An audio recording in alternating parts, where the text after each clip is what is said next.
Item ಯಾವುದೇ ಇರಲಿ try ಮಾಡಿ ಆಚಿ ಚಿಕನ್ ಮಸಾಲಾ.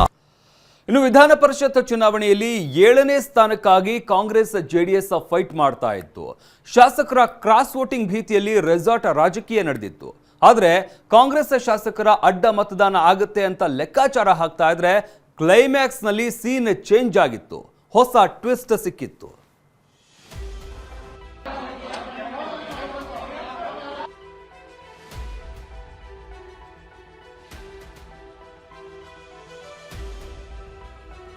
ಮೇಲ್ಮನೆ ಯುದ್ಧ ಗೆದ್ದು ಬೀಗಿದ ಕಾಂಗ್ರೆಸ್ನ 5 ಅಭ್ಯರ್ಥಿಗಳು 2 ಸ್ಥಾನ ಭದ್ರವಾಗಿ ಉಳಿಸಿಕೊಂಡ ಬಿಜೆಪಿ, ಸೋತ ಜೆಡಿಎಸ್ ಅಭ್ಯರ್ಥಿ. 222 ಶಾಸಕರು, ಖಾಲಿ ಇದ್ದ 7 ಪರಿಷತ್ ಸ್ಥಾನಗಳು, ಕಣದಲ್ಲಿದ್ದಿದ್ದು 8 ಅಭ್ಯರ್ಥಿಗಳು. ಕಾಂಗ್ರೆಸ್ನ 4, ಬಿಜೆಪಿಯ 2 ಗೆಲುವು ಸಲೀಸು ಅನ್ನೋದು ಗೊತ್ತಿತ್ತು. ಆದರೆ ಕಾಂಗ್ರೆಸ್ನ 5ನೇ ಅಭ್ಯರ್ಥಿ, ಜೆಡಿಎಸ್ ಅಭ್ಯರ್ಥಿ ಪೈಕಿ ಯಾರಿಗೆ ವಿಜಯದ ಮಾಲೆ ಸಿಗುತ್ತೆ ಎಂಬ ಕುತೂಹಲ ಮನೆ ಮಾಡಿತ್ತು. ಇದೇ ಕುತೂಹಲಕ್ಕೆ ಈಗ ತೆರೆ ಬಿದ್ದಿದೆ. ಮೇಲ್ಮನೆ ಆಟದಲ್ಲಿ ಕಾಂಗ್ರೆಸ್ನ 5 ಅಭ್ಯರ್ಥಿಗಳು ಗೆದ್ದು ಬೀಗಿದ್ದಾರೆ. ಬಿಜೆಪಿಯ 2 ಅಭ್ಯರ್ಥಿಗಳು ಮೇಲ್ಮನೆ ಪ್ರವೇಶಿಸಿದ್ರೆ ಜೆಡಿಎಸ್ನ ಗೋವಿಂದರಾಜುಗೆ ಸೋಲಾಗಿದೆ.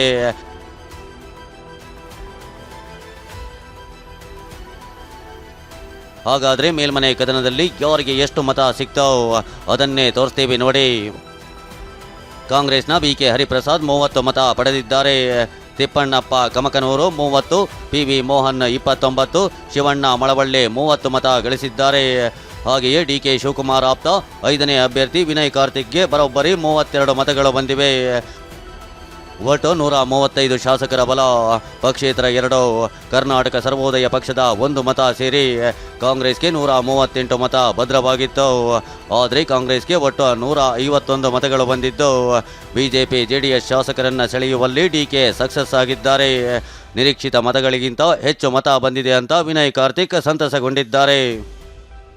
ಕಾಂಗ್ರೆಸ್ನ 5ಕ್ಕೆ 5 ಅಭ್ಯರ್ಥಿಗಳು ಗೆಲ್ಲೋದಕ್ಕೆ ಸಹಕಾರಿಯಾಗಿದ್ದೇ ಈ ಕ್ರಾಸ್ ವೋಟಿಂಗ್. ತನ್ನ ಅತ್ಯಾಪ್ತ ವಿನಯ್ ಕಾರ್ತಿಕ್ ಗೆಲ್ಲಿಸಲು ಬಿಜೆಪಿ ಮತ್ತು ಜೆಡಿಎಸ್ನ ಶಾಸಕರಿಗೆ ಗಾಳ ಹಾಕಿದ್ದ DK ತಮ್ಮ ಅಭ್ಯರ್ಥಿಯನ್ನ ಗೆಲ್ಲಿಸಿಕೊಳ್ಳುವಲ್ಲಿ ಸಕ್ಸಸ್ ಆಗಿದ್ದಾರೆ. ST ಸೋಮಶೇಖರ್, ಶಿವರಾಮ್ ಹೆಬ್ಬಾರ್ ಸೇರಿ 11 ಅಡ್ಡ ಮತಗಳು ಕಾಂಗ್ರೆಸ್ನ ಕೈ ಹಿಡಿದಿದೆ. ಈ ಮೂಲಕ ಕಾಂಗ್ರೆಸ್ನ 5 ಅಭ್ಯರ್ಥಿಗಳು ಗೆದ್ದು ಸಂಭ್ರಮಿಸಿದ್ದಾರೆ. ಹಾಗಾದರೆ ಈ ಅಡ್ಡ ಮತದಾನ ಮಾಡಲು DK ವರ್ಕೌಟ್ ಹೇಗಿತ್ತು, 3 ದಿನದಿಂದ DK ಮಾಡಿದ ಪ್ಲಾನ್ ಹೇಗಿತ್ತು ಅದನ್ನೇ ತೋರಿಸ್ತೀವಿ ನೋಡಿ. 5 ಪರಿಷತ್ ಅಭ್ಯರ್ಥಿಗಳನ್ನು ಕಾಂಗ್ರೆಸ್ ಕಣಕ್ಕಿಳಿಸಿತ್ತು. 5 ಅಭ್ಯರ್ಥಿಗಳ ಗೆಲುವಿಗೆ DK ಶಿವಕುಮಾರ್ ತಂತ್ರಗಾರಿಕೆ ಮಾಡಿದ್ರು. ಬಿಡದಿಯ ರೆಸಾರ್ಟ್ನಲ್ಲಿ ಶಾಸಕರನ್ನ ಒಗ್ಗೂಡಿಸಿದ್ದ DK ಶಾಸಕರಿಗೆ ಮತದಾನದ ಪಾಠದ ಜೊತೆಗೆ ಆಮಿಷಕ್ಕೆ ಬಲಿಯಾಗದಂತೆ ಕ್ಲಾಸ್ ತೆಗೆದುಕೊಂಡಿದ್ರು. 135 ಕಾಂಗ್ರೆಸ್ ಶಾಸಕರ ಜೊತೆಗೆ ಪಕ್ಷೇತರ ಮತ್ತು ಸರ್ವೋದಯ ಕರ್ನಾಟಕ ಪಕ್ಷದ ಬಲ ಸಿಕ್ಕಿತ್ತು. 138 ಶಾಸಕರ ಬಲ ಹೊಂದಿದ್ದ ಕಾಂಗ್ರೆಸ್ ಮತ್ತಿಬ್ಬರಿಗೆ ಗಾಳ ಹಾಕಿತ್ತು. ST ಸೋಮಶೇಖರ್ ಮತ್ತು ಶಿವರಾಮ್ ಹೆಬ್ಬಾರ್ ಸೇರಿ ಹಲವರಿಗೆ ಗಾಳ ಹಾಕಲಾಗಿತ್ತು. ಇಬ್ಬರನ್ನ ಬಿಡದಿ ರೆಸಾರ್ಟ್ಗೆ ಕರೆಸಿಕೊಂಡು ಮಾತನಾಡಿದ್ರು. ಕಾಂಗ್ರೆಸ್ ಅಭ್ಯರ್ಥಿಗೆ ಮತ ಹಾಕಿದ್ರೆ ಮುಂದಿನ ವಿಧಾನಸಭೆ ಚುನಾವಣೆಯಲ್ಲಿ ಟಿಕೆಟ್ ನೀಡೋದಾಗಿ ಅಭಯ ನೀಡಿದ್ರಂತೆ. ಹೀಗಾಗಿ STS ಮತ್ತು ಹೆಬ್ಬಾರ್ ಆತ್ಮಸಾಕ್ಷಿ ಮತಗಳು ಕಾಂಗ್ರೆಸ್ಗೆ ವರದಾನವಾಗಿದೆ. ಶಾಸಕರ ಬೆಂಬಲ ನೋಡಿ ಆಶ್ಚರ್ಯವಾಗಿದೆ ಅಂತ DK ಹೇಳಿದ್ರು.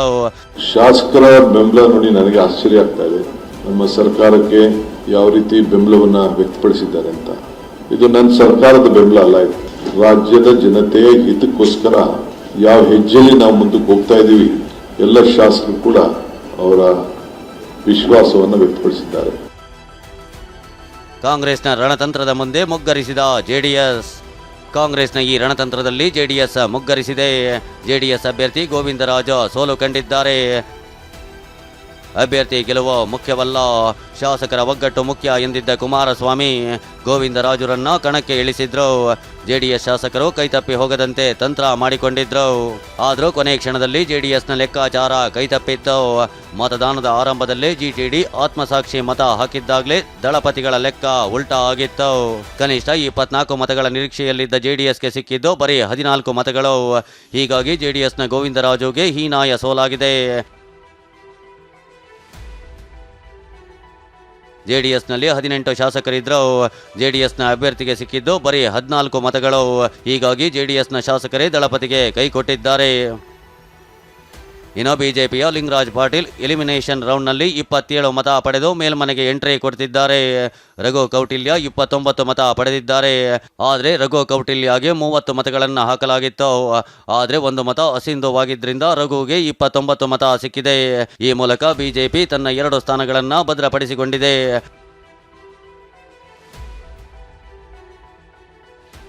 ನಮ್ಮ 3 ಓಟುಗಳು ಕ್ರಾಸ್ ಆಗಿದೆ ಅಂತೇಳಿ ಈಗಿರೋಂಥ ಮಾಹಿತಿ ನಮ್ಗೆ ಬಂದಿದೆ. ಯಾರು ಹಾಕಿದ್ದಾರೆ ಗೊತ್ತಾಗುತ್ತೆ, ಯಾರು ಮಾಡಿದ್ದಾರೆ ಏನು ಅನ್ನೋದ್ರ ಬಗ್ಗೆ. ಮುಂದೆ ಅದ್ರ ಬಗ್ಗೆ ಪಕ್ಷ ತೀರ್ಮಾನವನ್ನು ನಾವು ತೆಗೆದುಕೊಳ್ತೀರಿ. ಈಗ ನಮ್ಮ 2 ಅಭ್ಯರ್ಥಿಗಳು ಗೆದ್ದಿರೋವಂಥದ್ದು ಖುಷಿ ತಂದಿದೆ. ಸೊ ಅವ್ರಿಗೆ ಅಭಿನಂದನೆ ಸಲ್ಲಿಸ್ತಾ ಇದ್ದೀನಿ. ಒಟ್ಟಾರೆ ಡಿಕೆ ತಂತ್ರಗಾರಿಕೆ ವರ್ಕೌಟ್ ಆಗಿದ್ದು ಕೊನೆ ಕ್ಷಣದಲ್ಲಿ ಆಪ್ತ ವಿನಯ್ ಕಾರ್ತಿಕ್ರನ್ನ ಕಣಕ್ಕಿಳಿಸಿ ಮೇಲ್ಮನೆಗೆ ಎಂಟ್ರಿ ಕೊಡಿಸಿದ್ದಾರೆ. ಕಾಂಗ್ರೆಸ್ನ 5, ಬಿಜೆಪಿಯ 2 ಪರಿಷತ್ ಪ್ರವೇಶಿಸಿದ್ದಾರೆ. ಪ್ರಮೋದ್ ಪ್ರಸನ್ನ ಜೊತೆ ಕಿರಣ್ ಹನಿಯಡ್ಕ, TV9 ಬೆಂಗಳೂರು.